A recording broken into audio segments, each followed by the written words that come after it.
আজকে চলে আসলাম মিমের বিয়ের দিনের ভিডিও নিয়ে। বিয়ের দিন সকালবেলা আমরা একটু কাঁচা হলুদের অ্যারেঞ্জ করেছিলাম একদম ঘরোয়াভাবে।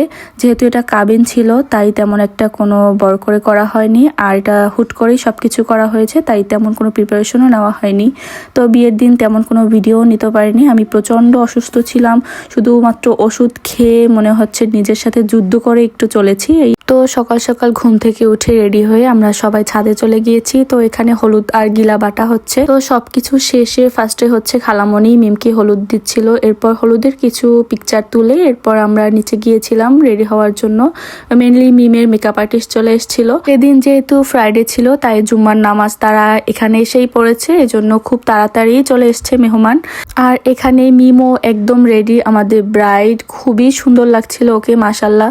তো ওর জামাইকেও একটু জানালা থেকে দেখছিল। এরপর বিয়ে পড়ানো শেষ আলহামদুলিল্লাহ। এখন আমাদের জামাই চলে আসছে বউয়ের কাছে, বউকে দেখতে প্রথমবারের মতো। আর এরপর অনেক অনেক ছবি তোলা হয়েছে ওদের দুজনের সাথে আমাদেরও। এরপর ছবি টবি তোলা সবকিছু শেষ করে নিচে চলে এসেছি খাওয়ার জন্য। তখন অলরেডি 4টা বাজে।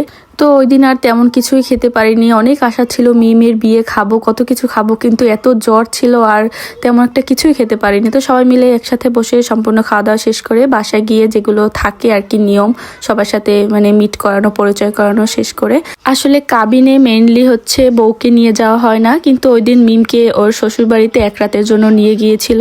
তো আমরা পরের দিন সকালবেলা আবার গিয়ে ওকে নিয়ে আসবো, সেরকমই হয়েছে আর কি।